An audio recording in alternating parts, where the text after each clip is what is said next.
Hi, my name is Tatu. Today I will be talking about reading creativity. I will talk about it through some metaphors that are close to my heart. And I will be talking about storytelling as a tool in all of this.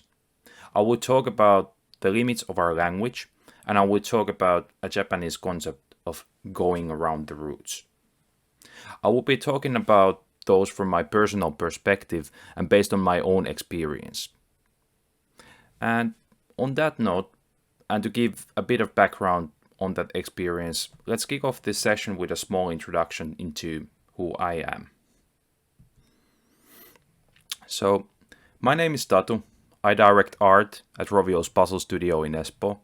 I have worked in games, marketing, and different creative fields for more than 20 years.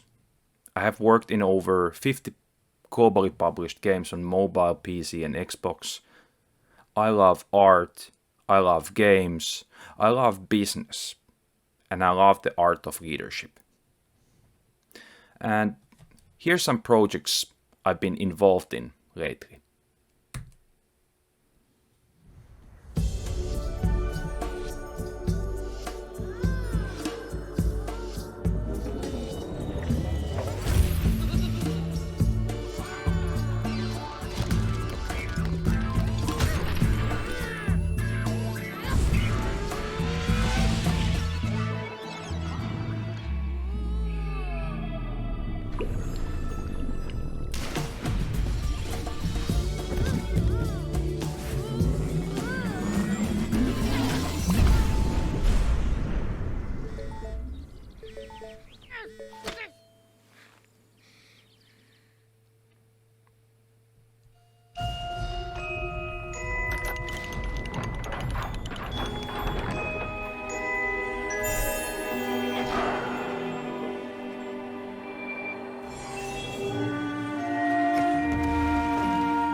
And then one more, I promise.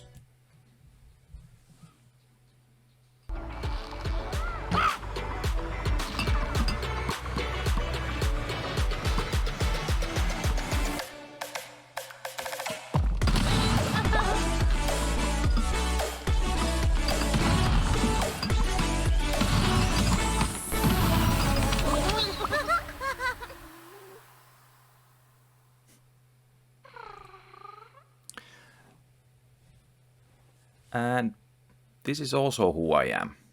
Unlike the previous examples, I had nothing to do with making this game. But it's a game that I have a very deep relationship with. As a young boy, growing up, I played this game with my father on this ancient machine called metal in television. The game in question is Advanced Dungeons and Dragons, the first installment of AD&D on a video game console. The game didn't have any text, the game didn't have any pretty graphics or beautiful intros, but it was a masterpiece packed to a 4K cartridge. The story of the game is illustrated by the cover art, and sometimes that's all you need, the premise. You know who you are, you know who you are up against, and you know your purpose and your goal.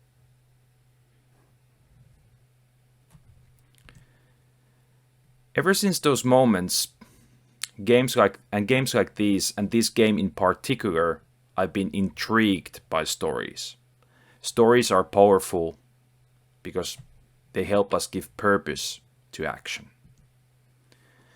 World can seem complex sometimes, but underneath there's usually an inherent simplicity. That simplicity just needs to be resurfaced. Stories do just that. They summarize and simplify complex things into something more understandable, something more tangible. Stories are an important tool in leading people, and by far my favorite tool when it comes to leadership. But what is leadership? For me, leadership is, in all of its simplicity, about motivating a group of people to achieve a common goal, aligning a group of people, uniting a group of people. Leadership comes in many styles and forms. Let's look at it from the perspective of one other passion of mine, football. There are many levels of leadership in a football team. There's the owner, manager, captain, and then the players. All of them have varying levels of influence on different things, and all of them use their role, expertise, and positional power to influence different things. There's also many ways of building a highly functioning team. Maybe you have a goal, strategy, or style of play in mind when you start to build your team up. What are the strengths you want in your team? What are the must-have qualities for the players? What kind of players do you want in your starting 11? And what are the players you need on the bench? You can have a lot of utility players, your 360s or your T-shaped professionals. They can virtually play on every position, and it makes managers' lives a bit easier. Or you can have specialists that are the world's best at one task, like goal scoring, passing the ball or dribbling, or playmaking. But they couldn't defend even if their lives depended on it. Usually you end up with some sort of a mixture of these. Usually you also have some players that are already playing in your organization, or young players coming from the academy, waiting for their turn, looking for that opportunity to show that they got what it takes to play on the big stages.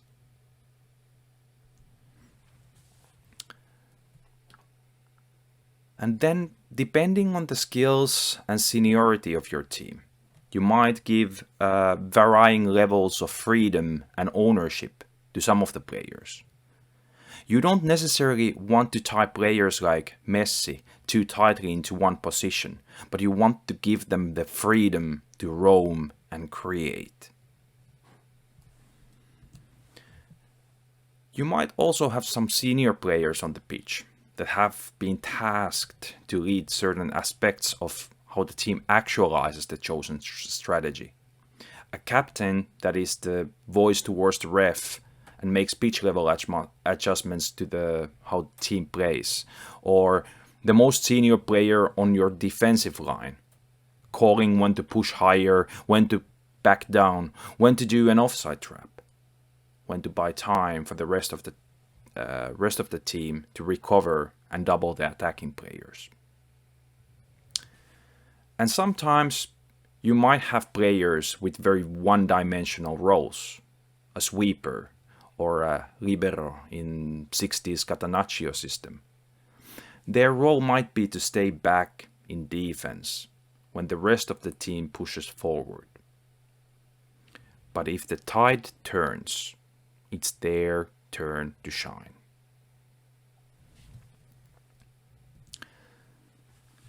And while some of the team members play bigger roles than others, it always takes a team to win a football match. Just like it takes a team to build a game, and it takes an art team to build its art. And just like a football team, it also has people with different roles, different but equally important. And it's important that the team is unified, moving as one unit, believing in the same goal, same story, understanding the direction. They need to understand the bigger narrative, and they need to understand their own role in it. They need to also understand how the bigger story affects their individual stories, careers, and future opportunities, because it's all connected. But how do you unify a team? My favorite tool, like said, in all of this is storytelling. Whether I'm building a team, game, or a feature, whether I'm in an executive role or leading hands-on, this is the one tool I rely the most. We live in the era of storytelling. It's true for our products, it's true for our marketing, but it's also true in other parts of our lives. Just look at politics, for instance. It's almost only that.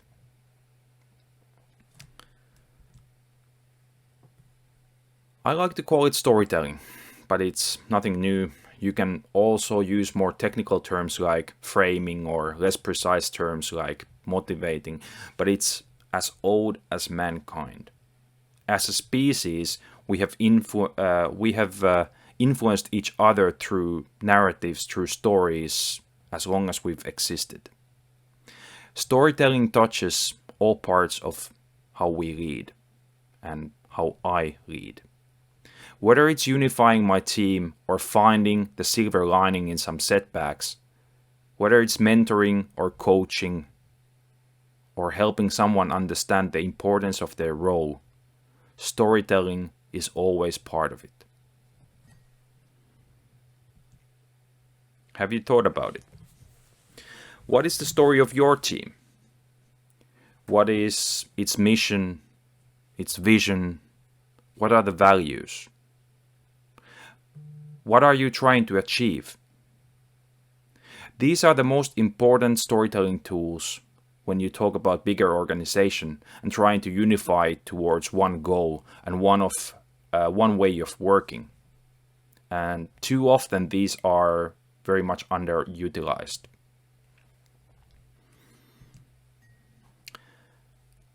In bigger organizations, they might also easily get watered down into lorem ipsum, if you will. And it doesn't mean anything. But that's why I think it's often good to try to create department and team level versions of them. If the company vision is this, what does it mean for our business unit or our team? And the same for the mission. If this is what we aim to do in the big picture, how should that affect what we ask our teams to do? Great vision simplifies the goal of the team. Great mission simplifies the most important aspects of the long-term strategy. Great values are something that everyone in your organization knows by heart and can go back to when they are facing a moral dilemma. I think it depends on a team and its purpose, whether the vision or the mission is the better tool for guiding it on the high level. For a game team, the vision might be the more tangible, and for a department or support function, the mission statement might be more important. So, what is the story of your game project then? Can the game's idea be distilled down to a single sentence? Can the strategy and ways of working boiled down to a mission statement? And is a textual description always the best way of conveying the vision? For visual things, the best vision statements are not often words. We're just too often fixated to telling all of our stories with the same tools. We always fall back to written language. But the thing that we often forget is that we should always use the language that is most accurate for the purpose. Just like we use numbers to tell mathematical stories, we should always aim to use images to tell visual stories. That's why I always aim to show rather than tell. While the aesthetic vision might start from a description in a text form, as soon as possible, I like to move away from the text and move towards something more accurate, something specific. Because the problem is this.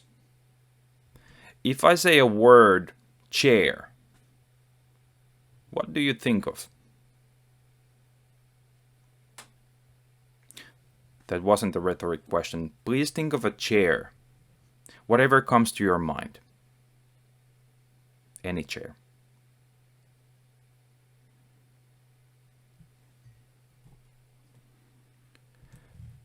Some of you thought of this. Or maybe this. Or maybe this. Maybe this. I hope you didn't think about this. Come on. Maybe one of these. Or these.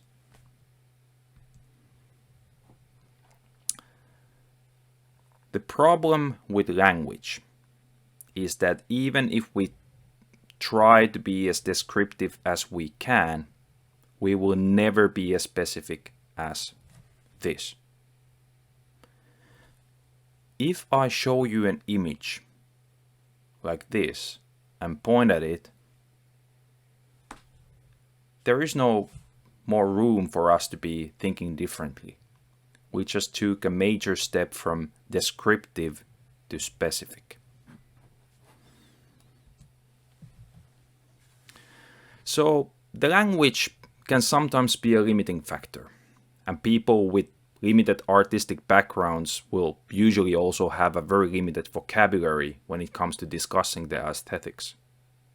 That's why whenever we deal with things that are visual by nature, we should opt to use visual tools to convey our message. Unless you want to be vague deliberately. For me, this often comes down to a visual target shot. Mock-ups of how the game should look like when we're done. I want to unify the team against one vision. Before we have figured the details of the art style, it can be quite cut and paste mock-up or a concept. Often at the beginning, it's something very loose like mood boards. But as our understanding of the vision grows, the target gets clarified as well. For most things, it's good to be as specific as you can. Here's an example of this. It's a map screen VTAR shot from Angry Birds Evolution. VTAR on the left and screenshot from the final game on the right. I always aim to show rather than tell. And what I show is usually the best and most accurate visual representation of the vision at that specific time.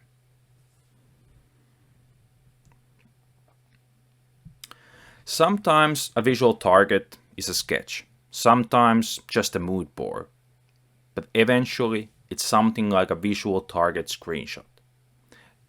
There's no better and more cost efficient way to show what's the vision of the game than giving everyone a visual about this is how the game will look like when we're done with it.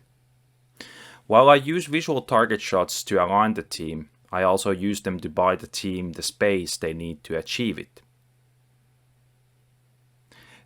There's been quite many projects where I've presented the same visual target from the pre-production to alpha as a proof of vision and as a statement of what the game will look like when we're done with it.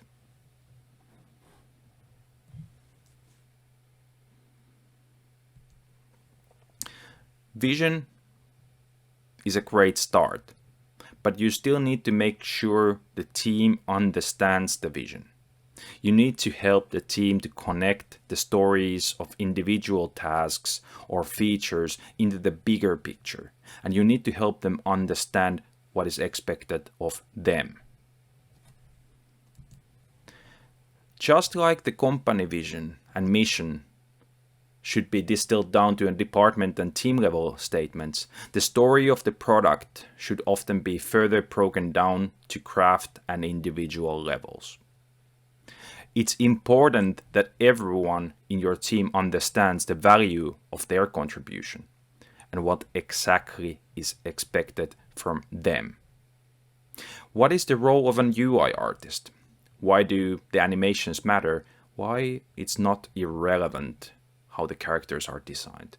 Why every detail counts? Sometimes leadership on the day-to-day level is that you remind your team members of the bigger goal and pinpoint what's their role in it. And more importantly, why is it so important?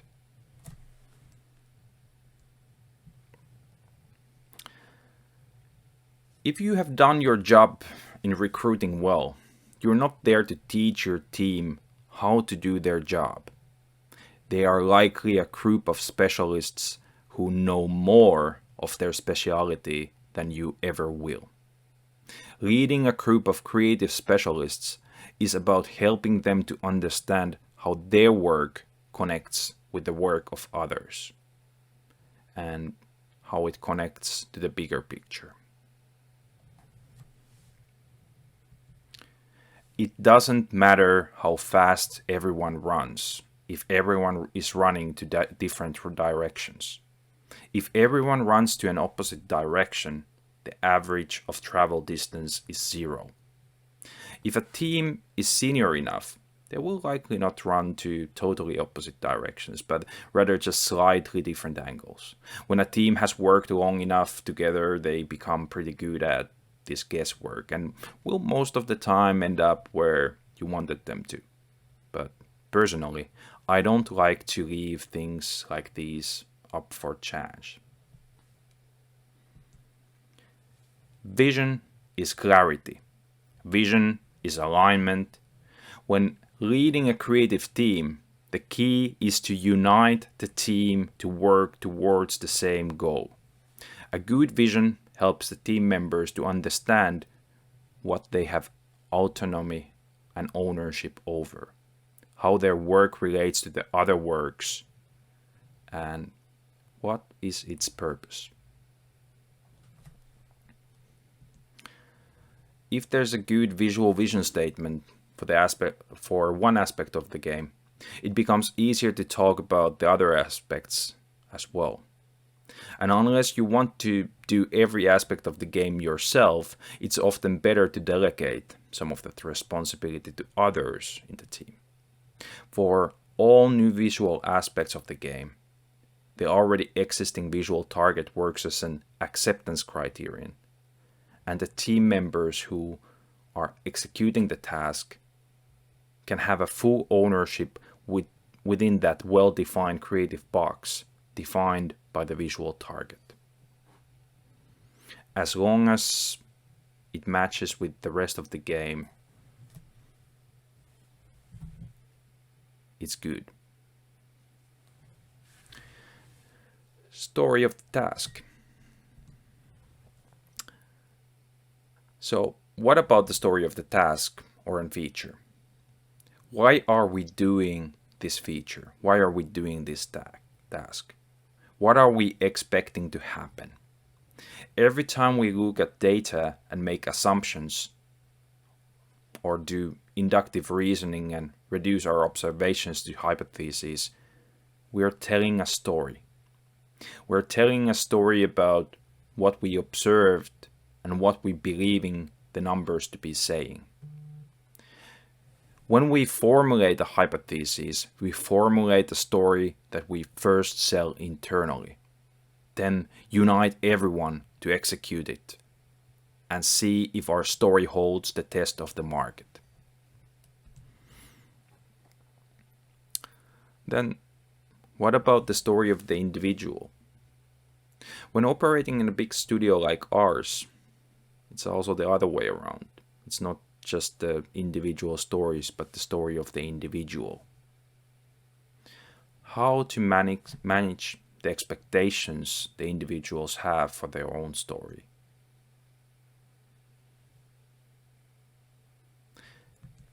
Everyone is a hero. Everyone wants to be a hero of their own story. Everyone wants to succeed and grow. As a manager or a lead, you have to remember that you are not a hero of their story.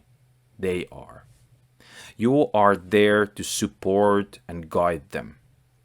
If they seem to be making a mistake or sidetrack on their career, you can be there to help them, nudge them to the right direction. But you have to also understand that they are the hero of their story. You can't trap them into a role if they have ambition to grow out of it. Organizational change is inevitable. Sometimes an artist is a lead of a project, sometimes in a more supportive role. When this happens, you need to guide them into understanding why it is so. Turn their focus to the current role and why is it important for our shared goals. Everyone's story should make sense for them. And you can think about this from your own perspective. What is the story that you tell every interviewer as a short description of who you are? What are the main milestones in your story? What are the big turns you took? What are the successes and mistakes? And what you learned from them? When you think through stories, it doesn't change the fact. And in fact, you should always be mindful about the facts. You can't just bullshit people. They will see through you. So storytelling isn't changing the facts. It's just focusing the direction differently. Framing and storytelling sets the boundaries to where the story starts and where it ends. It helps the team understand what is important and what is not. Well, what if others think that your story sucks? Because sometimes it is not enough to have a good story. It's equally a lot about how you deliver your story. Sometimes you need to involve the stakeholders and involve them in making the story stronger. There is a concept in Japanese language called nemawashi. Its literal translation is going around the roots.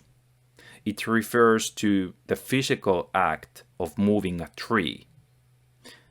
If you just rip the tree up, you'll kill it. You need to dig up and prepare the roots first. Nemawashi is an informal process that precedes any major change. It is about talking to the people concerned, gathering support and feedback, and making sure all the important stakeholders are on board with the proposal being made. The more important the change, the more important it is to be successful with your nemawashi. Nemawashi as a concept was introduced to Western business vocabulary through the book The Toyota Way. I got introduced to the term by Yumi Oishi, our head of talent acquisition, when I explained my approach to internal sales to her. Apparently, I had been doing nemawashi without even knowing the word for it. While we lack a concept exactly like it, the activities it refers to are not foreign to Western culture either. Internal sales, lobbying, getting the buy-in, achieving consensus, and getting the stakeholders involved all go around the same roots. The greater the change, or more daring the journey, the more important it is to make sure all stakeholders have a chance to voice their opinion and concerns, and be involved in the process of making the final proposal. If your goal is to arrive at the best possible solution, doing nemawashi helps you also to gather additional information and improve your proposal. However, it also demands you to stay open-minded. In the course of doing nemawashi, you might also discover that your proposal might be dead in the water or have irreparable holes in it. Not all ideas are worth pursuing. How does this work in practice then? While a proposal can vary from a single sentence to multiple presentations, for me, it always starts from storytelling and empathy. I need to put myself in the shoes of the other stakeholders and think about it from their perspective. What are things that they value? What are the things that they are worried about? And what kind of risk could they see in your proposal? Am I helping them to solve their problems, or am I causing them more things to be worried about? If you're proposing a feature to someone whose main responsibility is to think about the business, you might need to take business impact into consideration. If you feel like you don't have the necessary background information to do that, it's a good idea to talk with someone who does. Get their perspective on your proposal.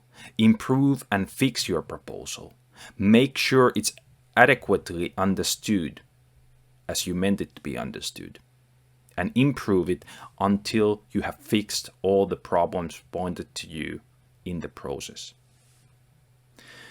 The most important thing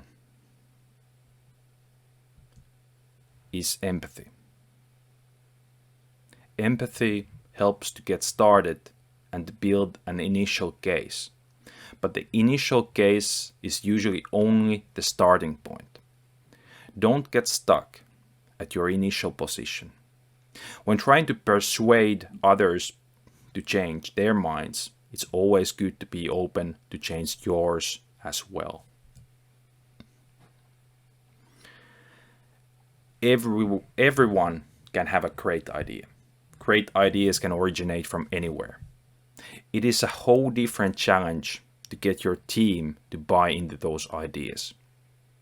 And too often we skip the hard work of building a case around our proposal and polishing our story. For every argument, there's always a counter-argument, and the burden of proof goes hand in hand with pushing for change and demanding alternative designs, executions, and processes. And when you're leading a team, you're probably most of the time doing just that. If there's a mountain of proof and the arguments that something works, but you want to do it differently anyhow, you might want to put your A game on. Improve your story and improve your delivery. Create a story that simplifies what you're proposing to something that the team can buy into. Insert some emotion and connect the needed change to the things that matter to them.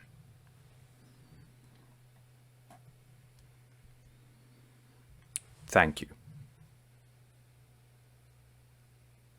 If you want to discuss about this topic more, please reach out in Twitter, send me an email, or ask your question in the following Q&A. Thanks.